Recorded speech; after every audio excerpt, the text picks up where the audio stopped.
కడప జిల్లాలో జెడ్పీటీసీ ఉప ఎన్నికల ప్రచారానికి వెళ్తున్న రాష్ట్ర బీసీసీల అధ్యక్షుడిపై కూటమి నేతలు చేసిన దాడుల్ని ఖండిస్తూ అనకాపల్లి రింగ్ రోడ్డు వద్ద ఉన్న వైఎస్ఆర్సీపీ పార్టీ కార్యాలయంలో జిల్లా బీసీసీల అధ్యక్షుడు ఉద్దండం త్రినాథరావు విలేకరుల సమావేశం నిర్వహించారు. ఈ సందర్భంగా ఆయన మాట్లాడుతూ కూటమి ప్రభుత్వం అధికారం చేపట్టిన తరువాత ప్రజలకు సుపరిపాలన అందించడంలో విఫలమవడమే కాకుండా వైసీపీ నేతలపై కత్తులు కర్రలతో రాళ్లు దాడులు విపరీతంగా జరుగుతున్నాయని మండిపడ్డారు. ప్రజలు జగన్ పక్షాన ఉండటంతో కూటమి నేతలు ఓర్వలేక వైసీపీ నేతలపై దాడులు నిర్వహించడం అన్యాయమన్నారు. త్వరలో ప్రజలు కూటమి నేతలపై తిరగబడతారని హెచ్చరించారు. కూటమి నేతలు తగిన మూల్యం చెల్లించుకోవాల్సి వస్తుందన్నారు. జై జగన్ జై జగన్ జై జగన్ జై జగన్ జై జగన్ జగన్మోహన్ రెడ్డి గారి నాయకత్వం వర్ధిల్లాలి జగన్మోహన్ రెడ్డి గారి నాయకత్వం. ఈ రోజు కడప జిల్లాలో బీసీసీఎల్ స్టేట్ అధ్యక్షులు ఎమ్మెల్సీ అయినటువంటి రమేష్ యాదవ్ గారు ఒక జెడ్పీటీసీ ఎలక్షన్లో ప్రసార నిమిత్తం తిరుగుతుంటే చాలా దారుణంగా కఠినంగా దాడి చేసి రాళ్ళతోటి కత్తులతోటి సుత్తులతోటి దాడులు చేసి ఇబ్బందులు పెట్టి ఆందోళనలకి గురి చేసే పరిస్థితి వచ్చింది. ఆనాడు గౌరవ ఎక్సో జగన్మోహన్ రెడ్డి గారు ముఖ్యమంత్రిగా ఉన్నప్పుడు ప్రతిపక్షం ఏ ఎలక్షన్ వచ్చినా సరే ఆయన ఒక బాధ్యతగా గౌరవంగా వాళ్ళని గౌరవించి ఎలక్షన్లు జరిపించేవారు. ఈరోజు అవన్నీ వదిలిపెట్టి దారుణంగా రెడ్ బుక్ రాజ్యాంగం లోకేష్ రెడ్ బుక్ రాజ్యాంగం నడుస్తుంది ఈ రాష్ట్రంలో. ఇది చాలా ఘోరంగా ఉంది. బీసీలు అంటే మీకు అంత సులకన? ఒక బాధ్యత అయిన మన స్టేట్లోనే బీసీలు ఒక ప్రాధాన్యత ఉంది. వాళ్ళని ఇబ్బందులు పెట్టి బాధలు పెట్టడం అన్నది మీకు సరైనది కాదని చంద్రబాబు నాయుడు గారికి నేను సూటిగా ప్రశ్నిస్తున్నాను. ఈరోజు ప్రజలకి సూపర్ 6 అనే హామీలు ఇచ్చారు. మీరు ఏం చేశారు? అడపా దడపా అని సిలిండర్ ఇచ్చి ఓ 20% ఇచ్చేసామని గొప్పలు చెప్పుకుంటున్నారు. అదే కాకుండా జగన్మోహన్ రెడ్డి గారు నాయకులు రాష్ట్రం అంతా కూడా అమ్మఒడి ఇవ్వలేదని ఆందోళన చేస్తే అప్పుడు ముందుకు వచ్చారు. వచ్చైనా సరే ఆ రోజు ఎవరికి కూడా 15,000 రూపాయలు ప్రతి జిల్లా మహిళా విభాగ అధ్యక్షురాలని. మరి కూటమి ప్రభుత్వం వచ్చి ఈ సంవత్సరం 14 నెలలు అవుతుంది. ఈ 14 నెలల్లో కూడా ఆంధ్రప్రదేశ్లో ఎలాంటి పాలన అందిస్తున్నారో మనం చూస్తూనే ఉన్నాము. మరి గతంలో చూసుకుంటే మహిళల మీద అనేకమైన అరాచకాలు జరగడం జరిగింది. సత్యసాయి జిల్లాలో అయితేనేమి, అనంతపురం జిల్లాలోని మొన్న రోజమ్మ మీద, ఇలా ఉప్పల హరిక మీద, ఇలాగ అనేకమైన మహిళల మీద అరాచకాలు, అగాత్యాలు, దుష్ప్రచారాలు చేస్తూ ముందుకు వెళ్తున్న ప్రభుత్వం మళ్ళీ నిన్నటి దినాన్ని చూసుకుంటే మరి జెడ్పీటీసీ ఉప ఎన్నికల్లో మరి మన రాష్ట్ర బీసీసీఎల్ అధ్యక్షులు అయినటువంటి రమేష్ యాదవ్ గారి మీద, రామలింగారెడ్డి మీద ఎటువంటి కార్యక్రమాలు చేస్తారో మనం చూస్తూ ఉన్నాము. ఇలాంటి అగాధ్యాలు చేస్తూ ప్రభుత్వాన్ని ఎక్కడికి తీసుకెళ్తున్నారో మనం గమనిస్తూ ఉన్నారు. ప్రజలందరూ కూడా గమనిస్తున్నారు. అయితే రాష్ట్రంలో ఎలాంటి కార్యక్రమాలు చేయడానికి గవర్నమెంట్ని ఎన్నుకోలేదండి. ప్రజలందరూ కూడా మీకు ఓటు వేసింది మంచి పరిపాలన అందిస్తారని చెప్పి ఈ ఓటు వేయడం జరిగింది. కానీ మీరు చూస్తే ప్రతిపక్ష నాయకుల మీద అరాజకాలు, అక్రమైన కేసులు పెడుతూ మహిళలకి ఎటువంటి రక్షణ లేకుండా చేస్తూ ఇలాంటి పరిపాలన చేస్తుంటే మరి మిమ్మల్ని అందరూ కూడా ప్రజలు గమనిస్తున్నారు కనుక గట్టి బుద్ధి చెప్పడానికి ముందుకు వస్తారు కనుక మరి రాబోయే దినాల్లో మరి జగన్మోహన్ రెడ్డి వెనకాల ఎంత సైన్యమైతే ఉందో వారందరూ కూడా ఆ సైన్యంలో మీరు కొట్టుకుపోయే పరిస్థితులు ఏర్పడుతున్నాయి. మరి జగన్మోహన్ రెడ్డి గారిని అయితే ఏ పరామర్శకి నాయకుల దగ్గరికి వచ్చినా సరే మరి జన సునామీని చూసి మీరు ఆపలేకపోతున్నారు. మరి సూర్యకిరణాలు కానీ, సముద్ర జలాలను కానీ ఏ విధంగా అయితే మీరు అరచేపెట్టి ఆపలేరో జగనన్నను కూడా ఆ విధంగానే మీరు ఆపలేరు. రాబోయే దినాల్లో మరి ప్రజలందరూ కూడా ఇటువంటి రాష్ట్రంలో జరుగుతున్న ఈ కార్యక్రమాలన్నీ చూసి కూడా ప్రజలు మీకు గట్టిగానే బుద్ధి చెప్తారు. మనం అతిపెద్ద ప్రజాస్వామ్య రాజ్యంలో ఉన్నాము. ప్రజాస్వామ్యబద్ధంగా ఎన్నికలు జరిపించి మరి ఈ కార్యక్రమాలని మనం ముందుకు తీసుకెళ్లాలి. కానీ ఇలాంటి అరాజకాలు చేసి అందరికీ నమస్కారం. ఈరోజు రాష్ట్రంలో కూటమి ప్రభుత్వం అధికారంలోకి వచ్చిన తర్వాత సుమారు 13 నెలలు కావస్తుంది. ఎక్కడ కూడా రాష్ట్రంలో శాంతి భద్రతలు విఘాతం కలిగిస్తున్నారు. అదేవిధంగా లా అండ్ ఆర్డర్ ఎక్కడ కూడా వాళ్ళ చేతుల్లో లేకున్నా, పోలీసుల చేతుల్లో లేకున్నా కూటమి ప్రభుత్వం నాయకుల చేతుల్లో ఉంటుంది. నిన్న కడప జిల్లా పులివెందుల్లో జెడ్పీటీసీ ఉప ఎన్నికలకి మా రమేష్ యాదవ్ గారు, ఎమ్మెల్సీ నాయకులు, బీసీ నాయకులు, నెక్స్ట్ సీనియర్ నాయకులు వేల్పూర్ రాము గారు ఉప ఎన్నికల ప్రచారానికి వెళ్తుంటే ఈ కూటమి నాయకులు, ఈ టీడీపీ గూండా రౌడీ రాజ్యం పులివెందుల్లో క్లియర్గా కనిపిస్తుంది. ఎందుకంటే వీళ్ళు ప్రచారానికి వెళ్తుంటే వాళ్ళు వాహనాన్ని, అదేవిధంగా వాళ్ళని చాలా ఇబ్బందులు పెట్టారు. పూర్తిగా కర్రలతో, కత్తులతో దాడి చేసి, అదేవిధంగా కారు ధ్వంసం చేసి, కారు దిగకపోతే పెట్రోల్ పోసి వాళ్ళని హతమార్చాలనే ప్రయత్నం చేశారు. కేవలం ఈ ఉప ఎన్నికల్లో కూటమి ప్రభుత్వం జెడ్పీటీసీ ఓడిపోతుందనే భయాందోళనతో ఈ కూటమి ప్రభుత్వం నాయకులు, అదేవిధంగా బీటెక్ రవి గారు ఈ దాడికి పాల్పడ్డారు. బీటెక్ రవి తమ్ముడు శేషారెడ్డి గారు దీనికి పూర్తి బాధ్యత వహించారు. దయచేసి రాష్ట్రంలో ఎక్కడ కూడా సుపరిపాలన అన్నది లేదు.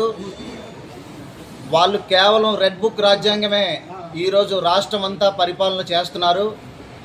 ఈ చిన్న ఎలక్షన్ కోసం చంద్రబాబు నాయుడు గారు ఎందుకు ఇంత కక్ష గడుపుతున్నారు? ఎందుకు ఇన్ని హత్యా రాజకీయాలు, మానభంగాలు, అదేవిధంగా రాష్ట్రం అంతా అల్లర్లు చెలరేగేలా చేస్తున్నారు? దయచేసి ఈ కూటమి ప్రభుత్వానికి మీకు చెప్పాల్సింది ఏంటంటే, అధికారం ఎప్పుడు ఒక్కరికి శాశ్వతం కాదు. మొన్న 5 ఏళ్ళు మేమున్నాం, ఇప్పుడు మీరున్నారు, రేపు పొద్దున్న మేము అధికారంలోకి వస్తాం. ఖచ్చితంగా మీరు ఏమైతే చేస్తున్నారో వీటన్నిటికీ రెట్టింపు మీ అందరికీ సమాధానం చెప్పే రోజు దగ్గరలోనే ఉంది. అదేవిధంగా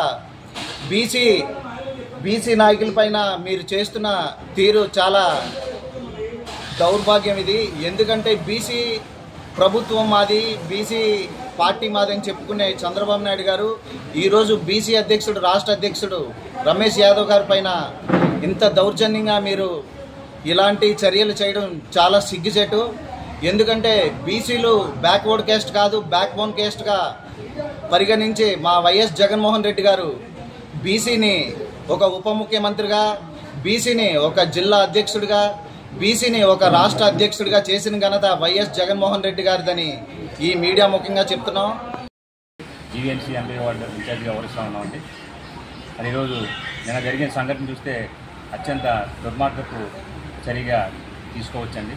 ఎందుకంటే వచ్చిన సంవత్సరం నుంచి కూడా వీళ్ళు సుపరిపాలన అందిస్తానని చెప్పి ప్రజలకు మాటిచ్చి ఈ సంవత్సరం నుంచి కూడా దాడులు, మానభంగాలు, మర్డర్లు తప్పితే వీళ్ళు సుపరిపాలన ఏం చేశారని చెప్పేసి ఈ సందర్భంగా మీ మీడియా తరఫున అడుగుతున్న వాళ్ళని, సంవత్సర కాలంలో ఒక్కటైనా మంచి పని చేశారా? సూపర్ 6 అన్నారు, సూపర్ 4 అన్నారు. వీళ్ళు డకౌట్ అయిపోయారు. కనీసం 1-2 మినహాయించి మిగతా ఏవి కూడా ఈ సంక్షేమ పథకాలు ప్రజలకి ఎవ్వరికి అందేలా చూడట్లేదు, ఇవ్వలేదు. కనీసం ప్రజలకు ఏదైనా మంచి చేద్దామని ఉద్దేశం మీకు ఏమైనా ఉందా? అసలు ఎంతసేపు ప్రతిపక్ష వాళ్ళని దాడులు చేయాలి, వాళ్ళని ఏదైనా కేసుల్లో ఇరికించాలనే ఉద్దేశంతోనే ఉన్నారు తప్పితేనో ప్రజలకు ఏమైనా చేద్దామని ఉద్దేశం మీకు ఉన్నదా? అసలు ఇది మా మాట కాదు, ప్రజలు అడుగుతున్నారు. ఈరోజు బాబు షూరిటీ మోసం గ్యారంటీ అని మేము ఇంటింటికి వెళ్తుంటే వాళ్ళందరూ కూడా మేము తప్పు చేసాం, ఓటేసి వాళ్ళకి త్వరలోనే బుద్ధి చెప్తామని చెప్పి నిలదీస్తూ ఉన్నారు. వాళ్ళందరినీ కూడా చూడండి, ఒక్కసారి ఆలోచించండి. బీసీ మహిళల మీద, బీసీ నాయకుల మీద ఎందుకు మీకు ఈ కక్ష? ఎందుకు వాళ్ళ మీద మీకు ఎంత దుర్మార్గ చర్యలు? ఏం చేశారు? మరి బీసీ నాయకుల్ని నా ఎస్సీ, నా ఎస్టీ, నా బీసీ అని హక్కును చేర్చుకున్న నాయకుడు వైఎస్ జగన్మోహన్ రెడ్డి గారు అయితే బీసీలను అనగదొక్కాలని, బీసీలని కేసులు ఇరికించాలని చూస్తున్న ప్రభుత్వం ఈ కూటమి ప్రభుత్వం. మీరు సుత్తులతోనూ కత్తులతోనూ దాడులు చేస్తే రాబోయే రోజుల్లో ఒక ఓటు హక్కుతో అది ఒక మహా ఆయుధంగా ప్రజలు చేసుకొని మీకు బుద్ధి చెప్పే రోజులు త్వరలోనే ఉన్నాయని ఈ సందర్భంగా ఈ మీడియా మిత్రుల సందర్భంగా మీకు తెలియజేసుకున్నాం. డీబీటీ పద్ధతిలో మీకు ఇలాగ ప్రజలకు పంచాము కాబట్టి మాకు ఓట్లు వేయండి అని దమ్ము, ధైర్యం, సత్తా జగన్మోహన్ రెడ్డి గారి లాగా మీ ఇంటికి మంచి జరిగితేనే నాకు ఓటు వేయండి అని సత్తా మీ దగ్గర ఉంటే ఈ ఎలక్షన్లో ఆ నినాదంతో వెళ్ళండి. అంతే తప్ప మేము కత్తులతో దాడులు చేస్తాం, సుత్తులతో దాడులు చేస్తాం, రాళ్లతో కొడతాం, చంపేస్తాం, అడ్డేస్తే అని రాజకీయం చేద్దామని అంటే ఈ రోజు ఎవరెవరైతే విర్రవీగుతున్నారో ఒక్కటే గుర్తు పెట్టుకోండి. ఈ రోజు మీరు అధికార మదం చూసుకొని ఎవరైతే విర్రవీగుతున్నారో వాళ్ళందరికీ కూడా తగిన మూల్యం చెల్లించుకోక తప్పదు. ఆ రోజు మిమ్మల్ని కాపాడడానికి ఎవ్వడూ కూడా రాడు. ఎంత దౌర్భాగ్యం అంటే పోలీస్ డిపార్ట్మెంట్ అధికార డిపార్ట్మెంట్ల వారు కూడా ఎలా ఉన్నారని అంటే మేము లేకపోతే తలకాయలు పట్టుకొని వెళ్ళిపోయేవారు అని అంటున్నారు. అంటే ఆ రకంగా మీరు రాజ్యాంగాన్ని చేస్తున్నారా, ఆ రకంగా పరిపాలన చేస్తున్నారా? ప్రజలకు రక్షణ ఇవ్వాల్సిన ఒక డీజీపీ ఇచ్చే మాటలు ఈ రకంగా ఉండడం ఎంత హేయమైన చర్య, ఒక్కసారి ఆలోచన చేయాలి. మా వాళ్ళు వెళ్ళి ఇలా జరుగుతుంది రక్షణ కల్పించండి అని అంటే మేము లేకపోతే తలకాయలే పట్టుకెళ్ళిపోతారు అని చెప్పేసి అని అంటున్నారని అంటే ఎంత రౌడీ రాజ్యం, ఎంత దుర్మార్గ పాలన అక్కడ జరుగుతుందో ఒక్కసారి ప్రజలందరూ కూడా గుర్తించమని ఈ మీడియా ద్వారా మీ అందరికీ కూడా తెలియజేసింది ఏంటంటే అక్కడున్న సతీష్ రెడ్డి గారు కానీ అవినాష్ రెడ్డి గారు కానీ వీళ్ళందరూ కూడా ఒకటే చెప్తున్నారు, ప్రజాస్వామ్యబద్ధంగా ఎలక్షన్కి వెళ్దాం, మీ సత్తా మా సత్తా తేల్చుకుందాం, ప్రజలు ఎవరు గౌరవిస్తారో, ఎవరికి ఓటు వేస్తారో, ఎవరు మంచి పాలన అందించారో అన్నది ప్రజలు చూస్తారని అంటే మేము మంచి కాదు, మేము మీ అందరినీ కూడా చంపుకునే మీ ఎలక్షన్కి వెళ్తామనే విధంగా ఈరోజు కడపలో జరుగుతున్న ఈ ఎన్నిక అసలు వాస్తవానికి ఎన్నికలు బహిష్కరిస్తేనే మంచిది. ఎందుకంటే ప్రాణాల కన్నా ఎలక్షన్ ముఖ్యం కాదు కదా. కాబట్టి మీ అందరినీ కూడా కోరుకున్నది ప్రజాస్వామ్యబద్ధంగా మీరు ఏదైతే ఈ సంవత్సర కాలంలో చేశారో నీతి నిజాయితీగా ప్రజలకు సంక్షేమాన్ని అందించారో ఆ సంక్షేమాల ద్వారా మీరు ఎలక్షన్కి వెళితే మంచిది తప్ప ఇలా ప్రాణాలు తీసి ప్రజల యొక్క భయభ్రాంతులకు గురి చేసి ఈ రకంగా చేస్తే మాత్రం రానున్న రోజుల్లో మీరు తగిన మూల్యం చెల్లించుకోక తప్పదు. ఇది ఇక్కడతోనే ఆగిపోద్దని మీరు అనుకుంటే మాత్రం ఇది ఇక్కడతోనే ఆగుతుందంటే ఏ ఒక్కడు ఈ రోజు నాయకుడు చెప్పినా వినలేని పరిస్థితుల్లో కార్యకర్తలు మీరే తయారు చేస్తున్నారు. ఎక్కడెక్కడ ఉన్న కార్యకర్తలు మీరే రోడ్డు మీదకి తెప్పిస్తున్నారు. ఈ రోజు జగన్మోహన్ రెడ్డిని ఫ్రీగా వదిలేస్తే మీ కార్యక్రమాలు మీరు చేసుకోండి అని మీరు ఫ్రీగా వదిలేస్తే ఆయన కార్యక్రమం ఆయన చేసుకుంటారు. కానీ మీరేమో 27 ఏమో చెక్ పోస్టులు పెట్టి ముళ్ళ కంచెలు పెట్టి రోడ్లు తవ్వేసి ఆయన కార్యక్రమాన్ని ఆపాలంటే ఏ ఒక్క కార్యకర్త ఆగే పరిస్థితి లేదు.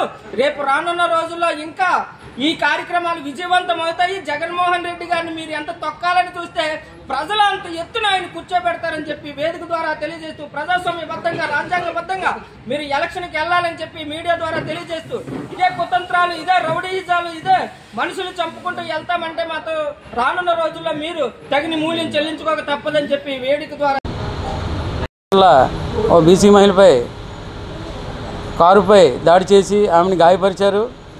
2 రమేష్ యాదవ్ గారు ఎమ్మెల్సీ స్టేట్ బీసీసీఎల్ అధ్యక్షుడు ఆయన పైన కూడా ఈ జడ్పీటీసీ ఎన్నికలకి నిమిత్తం ఆయన ప్రచారం నిమిత్తం వెళ్తే కారుపై దాడి చేసి ఆయన్ని గాయపరిచారు. ఇలా బీసీలపై అనేక రకాలుగా వాళ్ళు ఇబ్బంది పెడుతున్నారు. ఇచ్చిన హామీలన్నీ గాలికి వదిలేసి ఇలా కక్షపూరిత రాజకీయం చేయడం అంతవరకు కరెక్ట్ కాదు.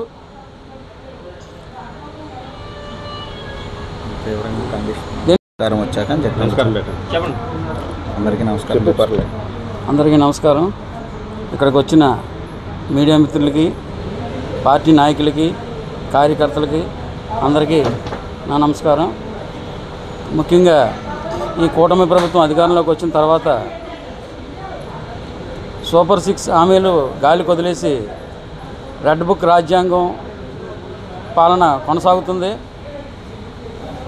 ఈ బీసీల పైన మొన్న జడ్పీ చైర్పర్సన్ కృష్ణా జిల్లా ఆమెపై కూడా చెప్పండి,